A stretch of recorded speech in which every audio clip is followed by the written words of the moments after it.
I was hiding behind the kitchen wall, holding my breath so she wouldn't hear me. From where I stood, I could see her, my maid, the same woman who smiled and served me food every morning. But right now, she was in my room, standing over my bed while I pretended to sleep. In her hand was a kitchen knife. Her lips were moving, whispering something I couldn't hear. Then she slowly leaned closer to my ear. I heard every word, and I knew right there, she was going to kill me. Never you trust some maids. Watch this video to see all her secret plans.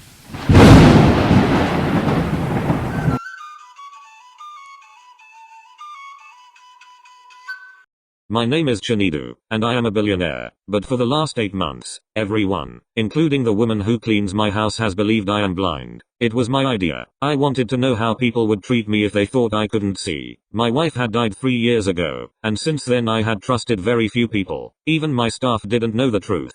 Only my lawyer, Mr. Lumide, was aware that my blindness was fake. The maid, Amika, came into my life 6 months after I started my blind act. She was in her mid-30s, tall, and always wore a scarf that covered half her face. When we first met, she acted humble. She spoke softly, called me sir, and pretended to care about me. But within 2 weeks, her real self started to show. She would bang plates in the kitchen just to annoy me. Sometimes, she would serve my food cold, knowing I wouldn't notice. Other times, she would hide my cane and watch me struggle to find it. I could feel her eyes on me, mocking me silently. It got worse. One day, she accidentally poured hot water on my leg. She said it was a mistake, but I could see her smirk before she apologized. At night, when she thought I was asleep, she would sneak into my room and go through my drawers. She even stole cash from my wallet once. I didn't confront her. I kept watching, waiting. I wanted to see how far she would go. But there was one night that made me realize this wasn't just about cruelty. It was something darker. I woke up around 2 a.m. to the sound of slow, deliberate footsteps. I opened my eyes just a little, just enough to see without her knowing. Amika was standing in my doorway, holding a knife. She didn't move for almost a full minute. She just stared at me, her breathing heavy. Then she whispered something. I couldn't hear it clearly, but it sounded like she was talking to someone who wasn't there. My heart pounded. I wanted to sit up and shout, but I stayed still, pretending to sleep. After a while, she turned and walked away. That was the first time I started wondering if Amika wanted me dead. And deep inside, I knew I was going to find out soon. The next morning, I acted like nothing had happened. I sat in the living room, sunglasses on,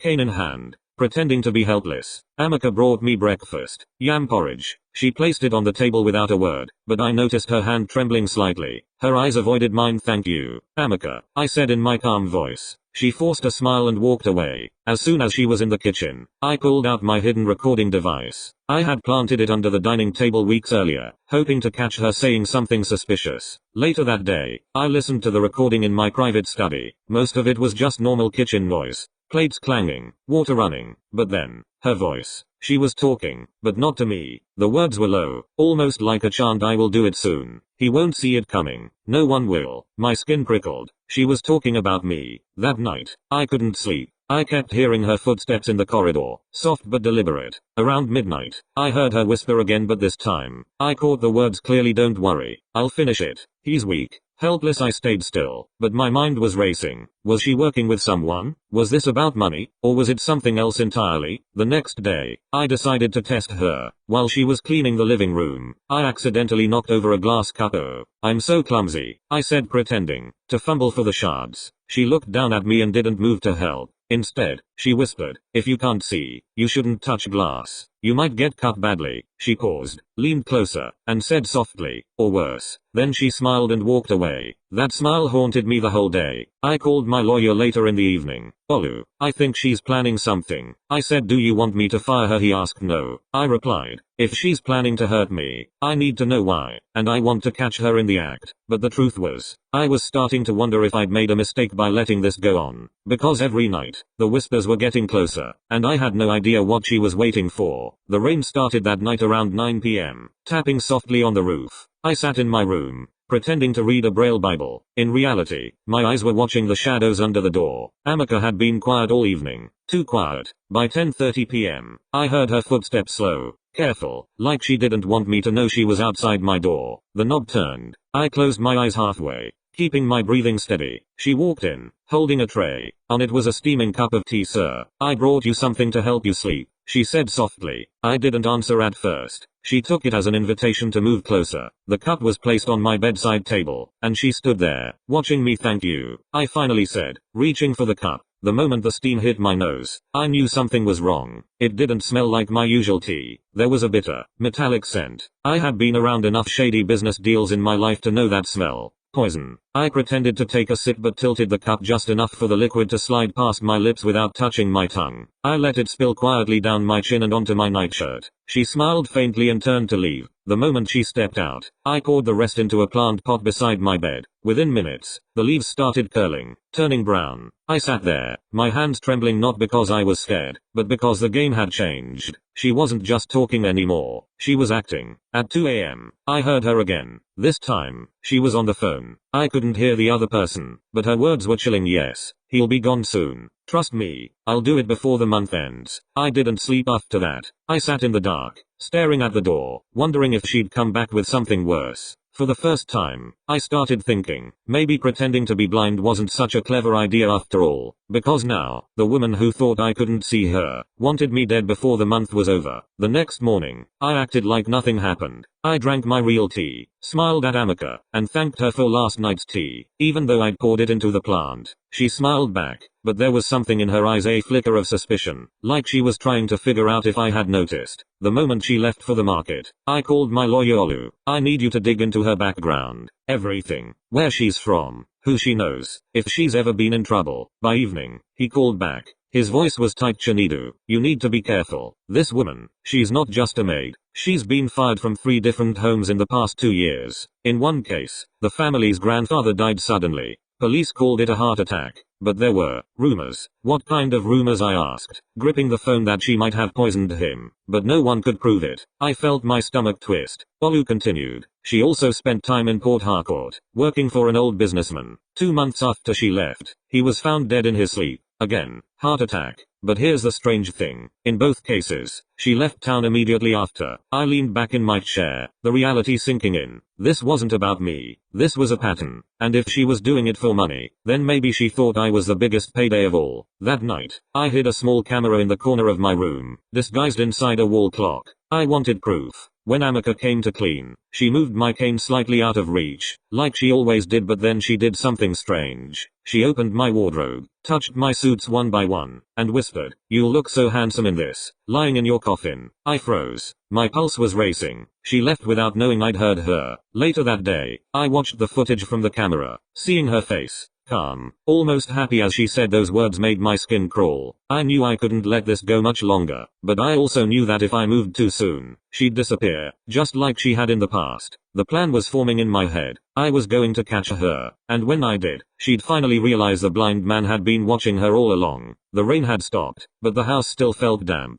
I sat in my study, waiting for Amica to leave for the market again. The moment the door shut behind her, I rushed to my room and pulled the memory card from the hidden wall clock camera. I connected it to my laptop. The first few clips were just normal cleaning, her dusting shelves, sweeping the floor, but then the timestamp shifted to 11:47 p.m. 2 nights ago. I saw my own sleeping form on the bed. She entered quietly, barefoot, holding something in her left hand. At first, I thought it was a spoon. Then she moved closer to the camera, and I saw it, a syringe. She walked to my bedside and stood there for almost a minute, staring at me. She raised the syringe slightly, then lowered it again, as if she was arguing with herself. Finally, she tucked it back into her pocket, leaned down, and whispered something into my ear. The camera had no sound at that distance, but I could see her lips moving slowly. Then she walked out. I rewound it and zoomed in on her face. She looked calm, too calm. My skin prickled as I realized something. This wasn't an impulse. She was planning the exact moment. That afternoon, I confronted her, but not about the syringe. I pretended to be my usual helpless self. "Amica, did you come into my room last night?" I asked gently. Her eyes flickered. "No, sir." "Why? Oh, I just thought I heard footsteps," I replied. She smiled faintly and shook her head. "You must have been dreaming, sir. Dreams can be dangerous." Dangerous. That word stayed in my head for the rest of the day. At night, I decided to fake a deeper sleep than usual. I wanted her to believe the opportunity had come. Around midnight, I heard my door creak open. Her footsteps came closer. The mattress sank slightly as she leaned over me. I could smell something sharp,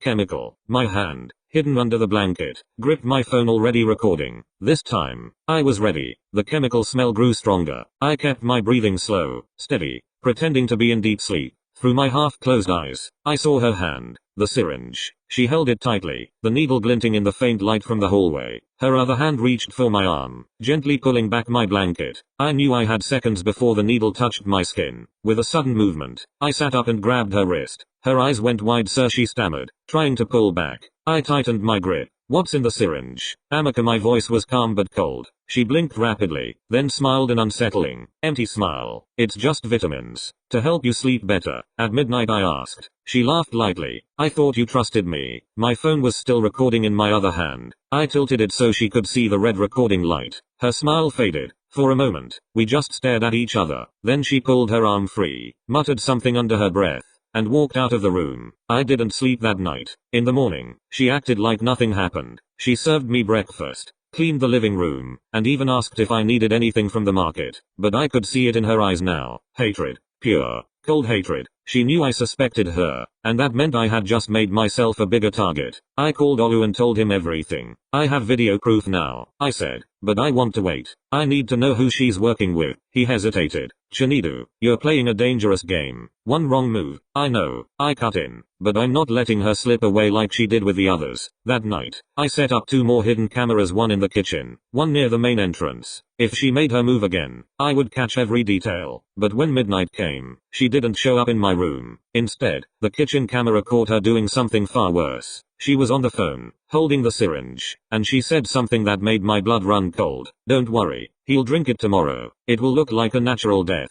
The moment I heard those words on the kitchen recording, I knew I couldn't wait much longer. She wasn't just thinking about killing me anymore. She had chosen the day. Tomorrow. I replayed the clip over and over, listening for clues. In the background of her call, I could hear faint traffic noises. She wasn't speaking to someone in the house. She was talking to someone outside, someone who seemed to be giving her instructions. I zoomed in on her hand holding the syringe. The liquid inside wasn't clear. It had a faint yellow tint. I'd seen something like that years ago when an old friend of mine in the import business got mixed up with dangerous people. It was a slow-acting poison, the kind that could make death look like a stroke or heart attack. That night, I decided to test her again. When she brought me dinner, rice and stew, I smiled and said, Amaka, can you make me tea afterward? The one you gave me the other night helped me sleep well. Her eyes lit up just slightly, and I caught it. That was all the confirmation I needed. She nodded. Yes, sir. I will prepare it for you. The moment she left for the kitchen, I picked up my phone and called Olu. Tomorrow morning, be at my house by 7. Bring the police, but tell them to wait outside until I give the signal. He asked why, but I didn't answer. Later that evening, I pretended to be tired and told her I'd have the tea in the morning instead.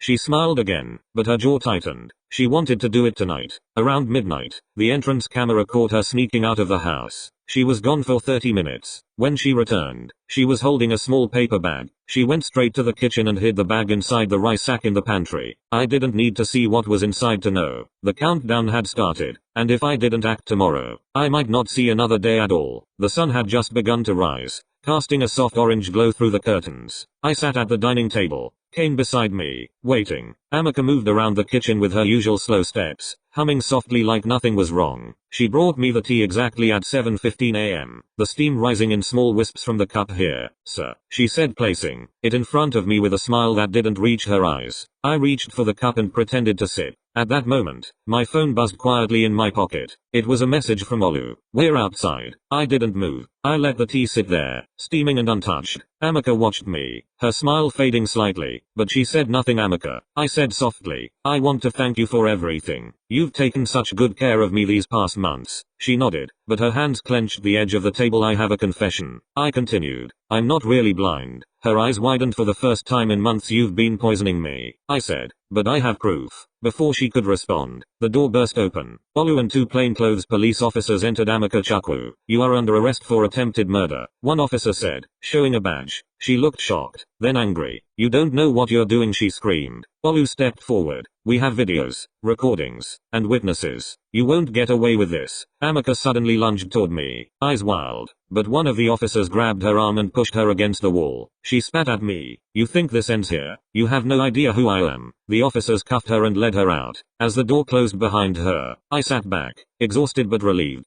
I finally saw her for who she really was. And I knew. I was lucky to be alive. The house felt empty without Amaka, but the fear stayed. The police took her away, but I knew this was far from over. 2 days later, my phone rang. No caller ID. I hesitated but answered. Chinidu. Hello. Cruel voice whispered, you think locking me up will save you? My heart raced. It was Amaka. I'm not alone, she said. There are others watching. They want you gone. You have no idea what you're dealing with. Then the line went dead. I tried calling back, but it went straight to voicemail. I told Olu. He warned me to be extra careful, to watch every move. That night, I heard footsteps outside my bedroom window. I grabbed my phone, ready to call the police, but when I looked, no one was there. I wasn't just fighting Amaka anymore. I was fighting shadows, and the danger was growing. 3 days after the call, a man in a dark suit came to the door. He said he was from a private security company, sent to protect me. I didn't trust him. Something about the way he smiled was cold and empty. When I told Olu, he agreed to bring real security guards the next day. But that night, strange things happened. Footsteps in the hallway,